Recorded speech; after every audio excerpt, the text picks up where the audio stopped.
to have amplifying technology delivery using kata on the parallel session. And here we will have on the main stage, create a lean culture with Meja and Art. Hello, Art. Nice Hi, to how see you are you? again. Yeah, good to see you. So I will leave you guys on stage. See you soon. Okay, thank you, Christopher. Thanks everybody for being here.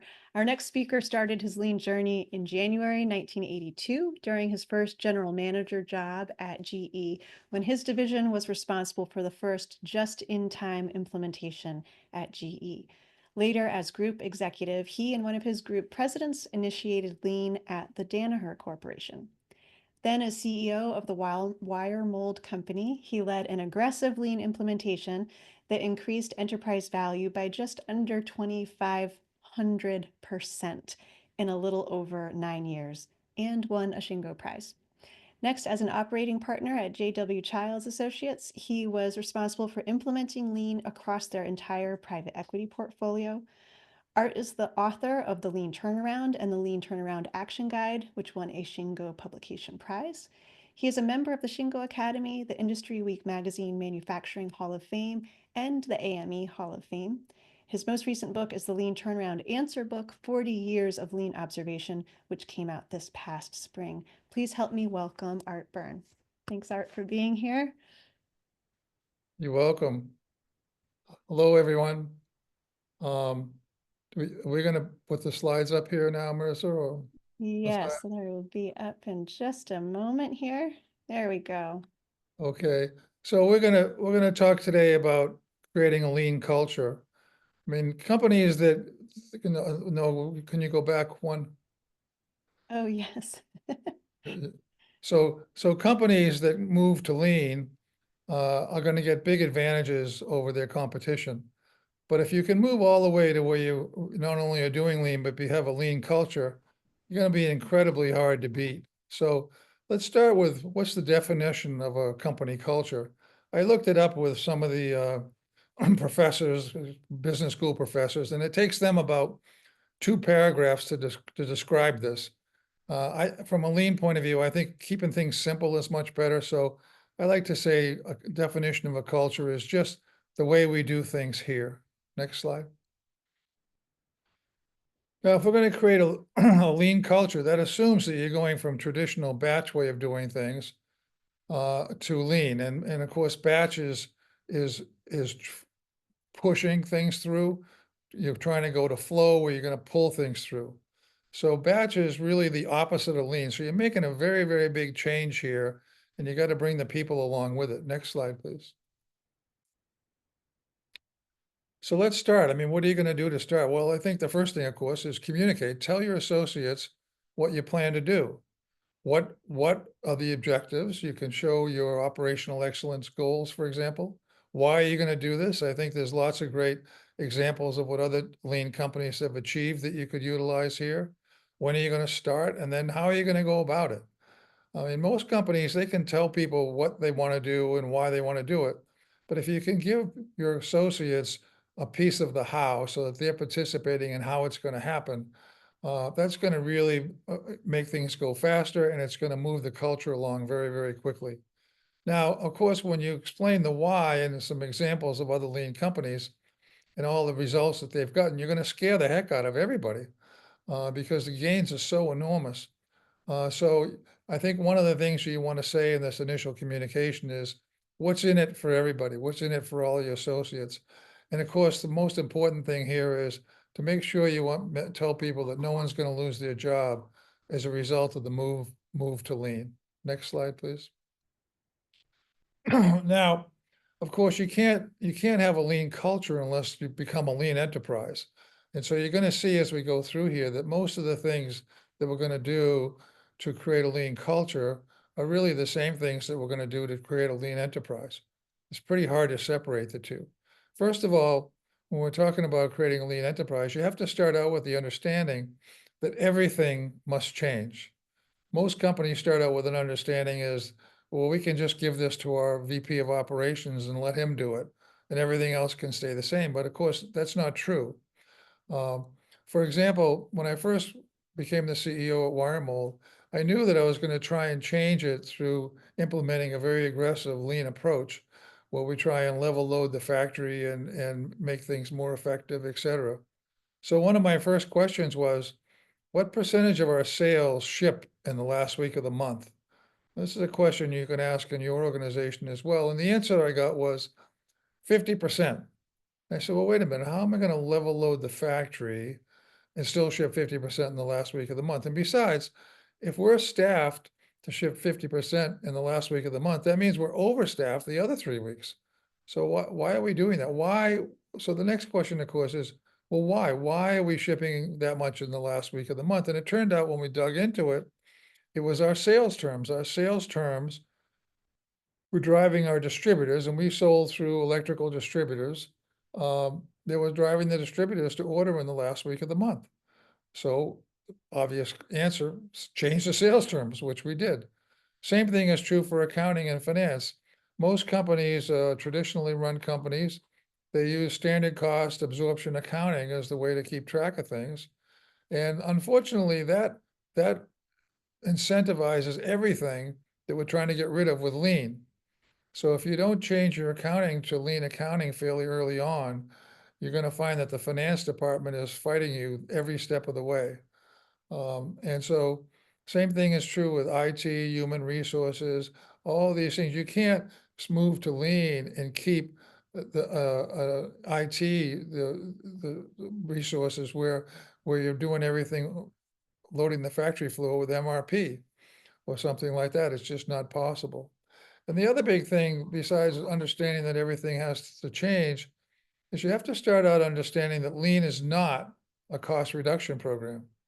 This is a big thing because, in my opinion, about 95% of all the companies that go down the lean path, they do it because they think it's going to be a great cost reduction program. They're not doing it for strategic reasons. And so they start out on the wrong foot. And if you think of it that way, you get some gains, but you're not going to get anything near like what you should get. So next slide. The next thing is you have to understand starting out that lean has to be led. You can't manage lean. You can't just delegate it down to the next level. The leader has to really lead this. And that means the leader has to become a lean expert. You don't have to start out as a lean expert, but you have to commit to becoming one, because otherwise, how are you going to challenge people to what's possible if you don't know what's possible yourself? And the lean leader, in my opinion, has to be kind of hands-on and out in the gemba, out in front, so that people see you, they understand that you're out there working with them, et cetera. The impact of that culturally is really enormous. So my recommendation is that as you start down the lean path, the CEO or owner should commit to being on 12 one-week Kaizens per year for at least the first couple of years. I know that most CEOs are going to say, wait a minute, I can't do that. I'm too busy. But I can guarantee you there's nothing more important to creating a lean culture and creating a lean enterprise than the leader doing this, because you're going to learn more about your company in a very, very short period of time than you ever learned before. Next slide. Okay, now another thing starting out down this path is you have to think about what you're doing and what your company is from a different mindset. I mean, lean has a lot of tools and this and that, but really it's a philosophy and a way of thinking and a way of looking at things. So in my definition, any company, doesn't matter what kind of company, is nothing more than a group of people and a bunch of processes trying to deliver value to a set of customers. Nothing more than that. It doesn't matter whether you're in manufacturing, whether you were on a hospital or a service business or something else.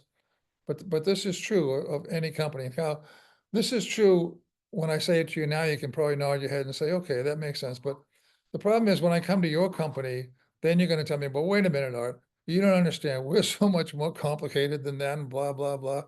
And as soon as you start thinking that way, of course, you're talking yourself out of making any changes because you're already convinced that they're not possible because of the situation that you have. So net result here is think of this differently and then focus on your processes, not your results.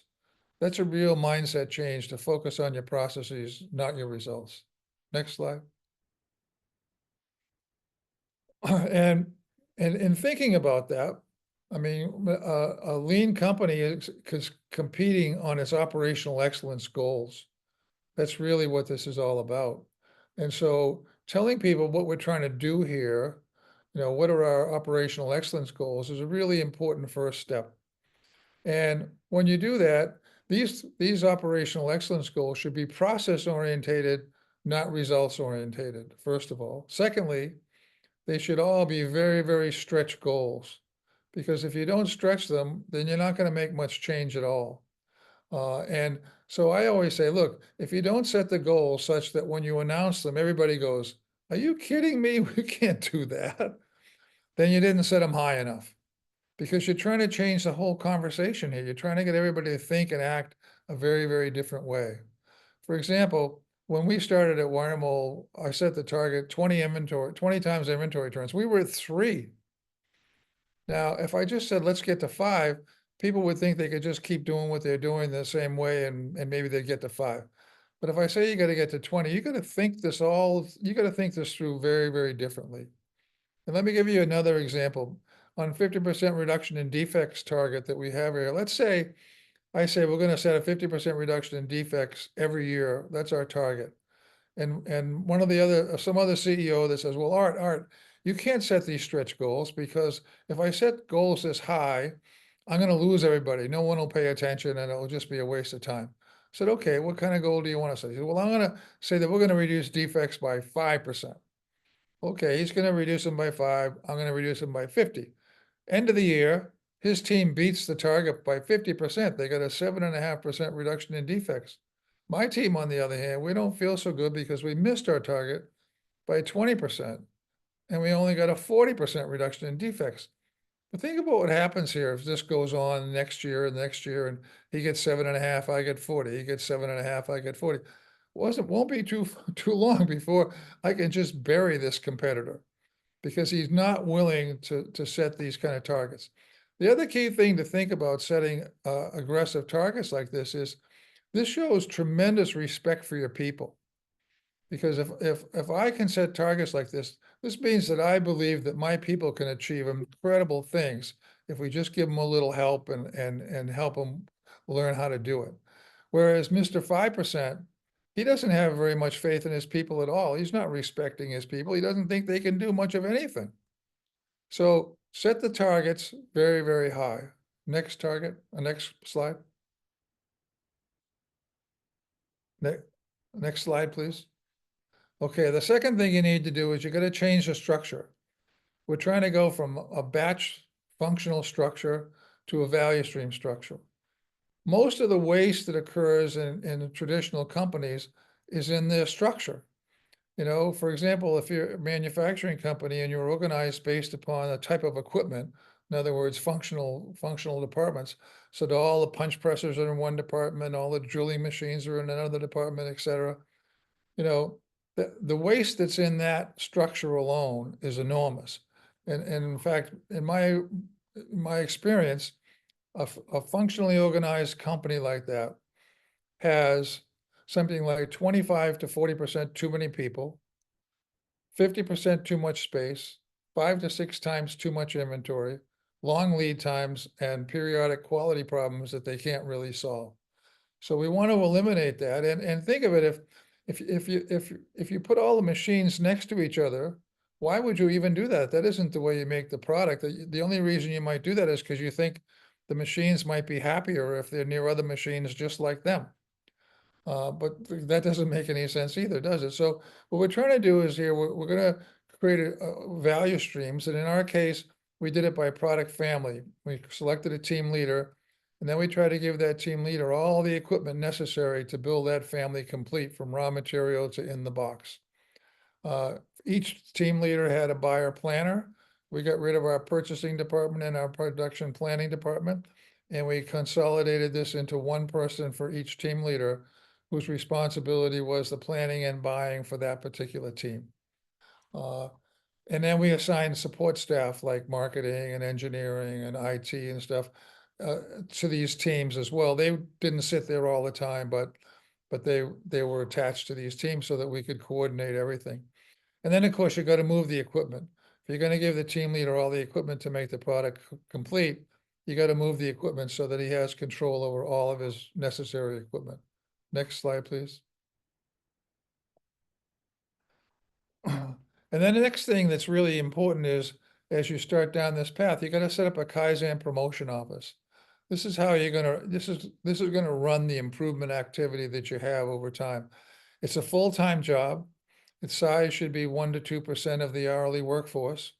And the whole thrust of the people in the Kaizen promotion office, their whole job every day is to organize, run, and follow up on Kaizens.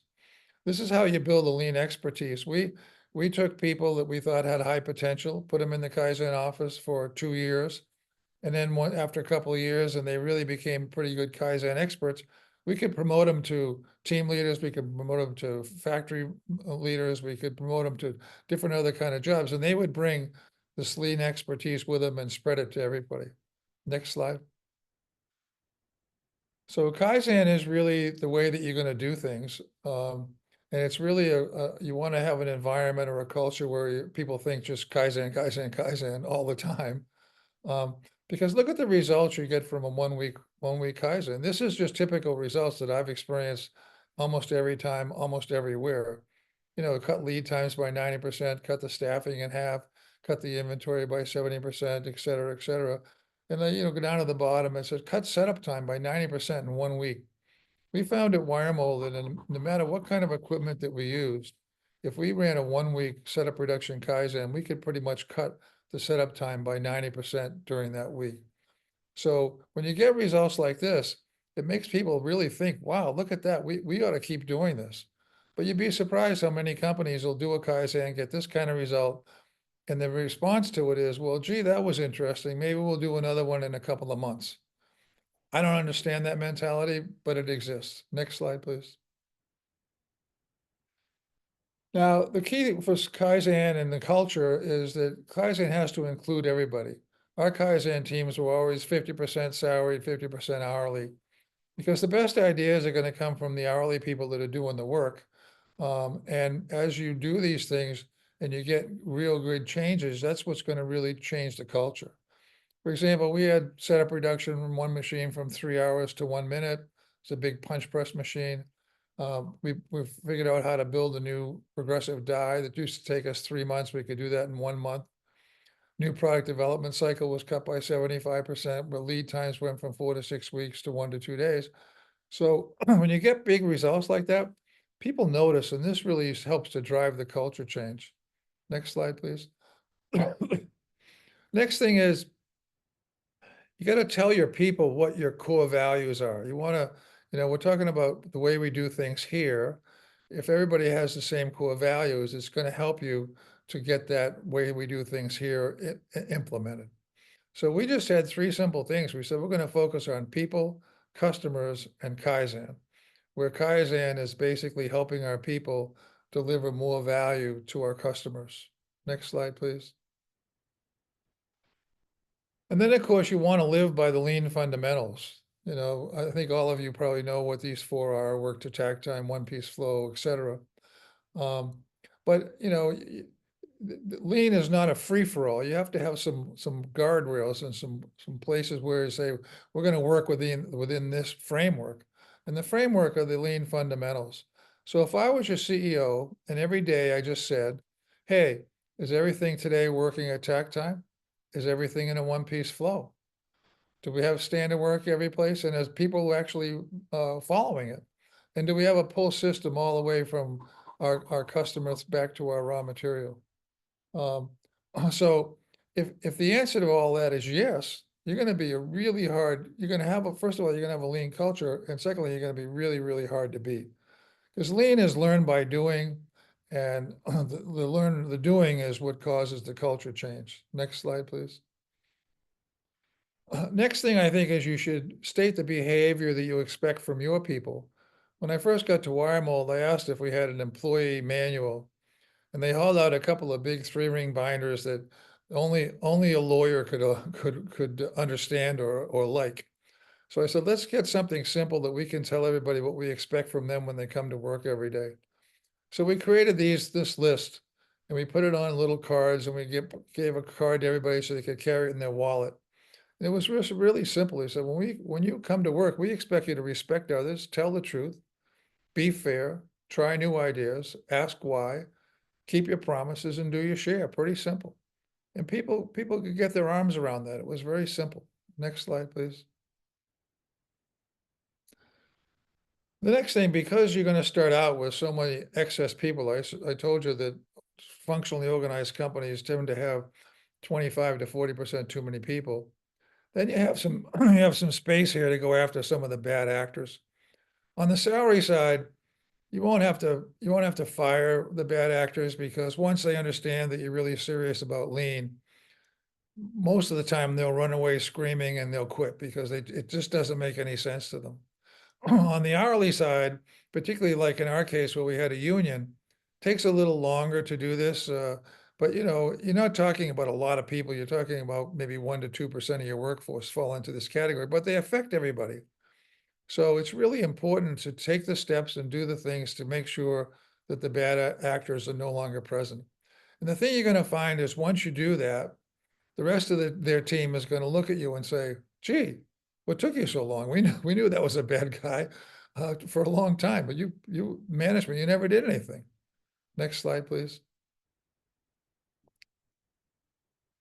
The next thing is you want to share the wealth. I think, the gains you're going to get are going to be created by the people doing the work. And so you need some way to share the wealth. In Wiremo, we had a profit sharing plan for the short term. And we took 15% of the pre-tax profit, divided it by the straight time wages. That gave us a percentage, and then we multiplied that percent by your straight time wages for the quarter. We paid out every quarter. We calculated this every month and paid out every quarter. So everybody was very attuned to our results and how we were doing, because it was affecting their profit sharing. For the longer term, even though we were a privately held company, we matched their 401k contributions with company stock. And over time, I think we had 90% of the people in the 401k plan, because we pushed this. We told people they should really do it. And at the end, when we sold the company, the 401k plan was the largest shareholder. So the employees got the largest share of the wealth that was created. They created it, they received it. Next slide, please. The last thing I want to talk about is just run your company on the operational excellence goals, those 5 things that I mentioned. What we did is we deployed those down to our operational excellence goal to our team leaders. And then we reviewed the process every week. Now, the team leaders had about 85% of all the people in the company.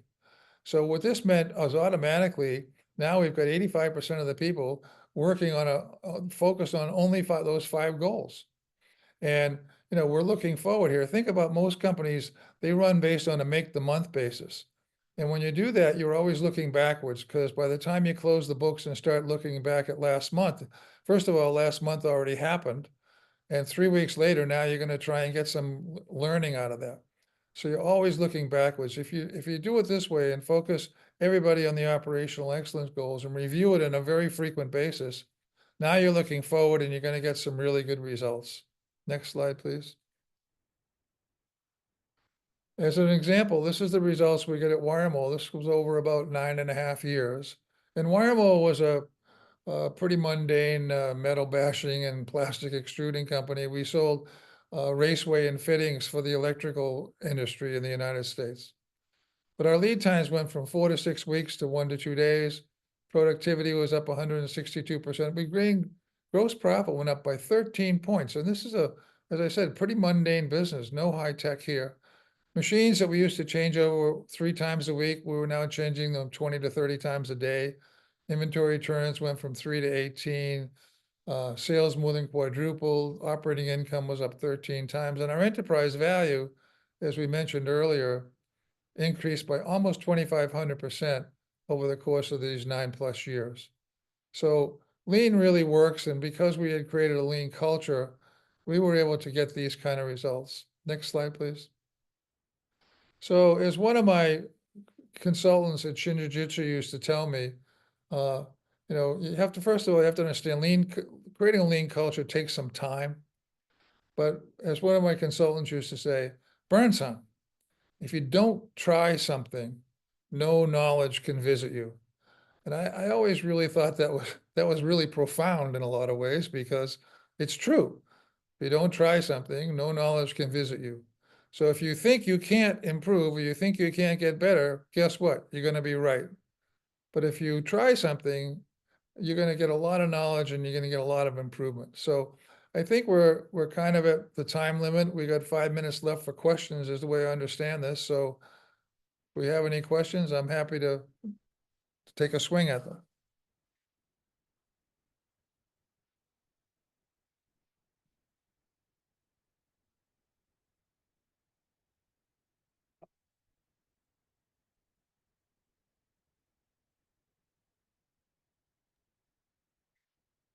Art, thank you so much. We've got a few questions here in the chat or in the Okay. Q&A tab.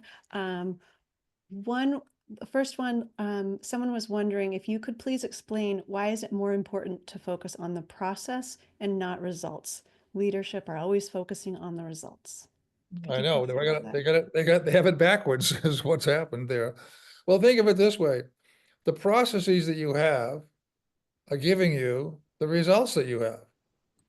And if you don't change the processes, guess what? Your results are going to stay about the same over time. They're not going to change.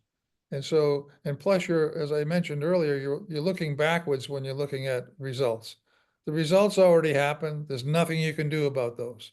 The processes, on the other hand, you can do something about those. And if you do, you're going to improve your future results. So focusing on the process is very, very important here. Thank you. We have another question here about indicators, leading indicators. They say measurement is hard to establish. Leading indicators are hard to work out. Do you have suggestions on general leading indicators rather than lagging ones? I'm not sure I understand the thrust of that question, but you know, I think rather than, you know, that sounds more like, how do I do forecasting better? I want to do better forecasting. But forecasting is based, you know, people forecast and then they batch to hope that they were right on the forecast. And then when they're not, they spend a lot of money trying to get a new forecast. Instead, if you just focus on your processes and continue to make things better there, you don't have to worry as much about leading indicators or lagging indicators or this or that. Lagging means you're looking backwards anyway. Leading indicators, you're taking a swing at the future. You can do that with lean as well. But the real key thing is, can you keep improving your processes? Thank you. We have a few questions too about leadership. From how to get the CEO on board to, let's see, what were some other ones? How to influence the C-suite and executive management. Can you speak a little bit about that? Yeah, that's always a very big issue, because, as I said, you know, earlier, most companies that start down this path, they think of it as a cost reduction program, number one. Number two, when you tell them that everything has to change, not just manufacturing, they just throw up their hands and says, well, we can't do that. That's too big a deal. So the best way, I think, to get a CEO or owner on board is to do something in your own company where it's hard to deny that this worked in your company. You know, so if let's say that you are a manager in a small department or something, and you start to use lean there, just do it quietly, and then you're going to show great results. And then you can say, hey, come and look at this. Look what we did. Because it's if it's happened in his company, it's hard to deny it. Because otherwise, what happens is you say, well, gee, we're a company XYZ. We don't make cars, or we're not a hospital, or we're not that. So therefore, this doesn't apply to us. But the question is a correct one, because the reality is it's very hard to get the CEO on board. In our last 30 seconds here, is there anything you would have done differently? I think the only thing that I think of is that I probably would have implemented Hoshin planning a little earlier. We didn't do that at Wiremole, for example, till we were maybe 3-4 years into our lean journey. And I think it would have helped us a little bit if we did that up front. But otherwise, no, I think just driving Kaizen, Kaizen, Kaizen That created the culture, guys. the results. Thank Thank you, you. Art. Thank you, Meja. Perfect. So just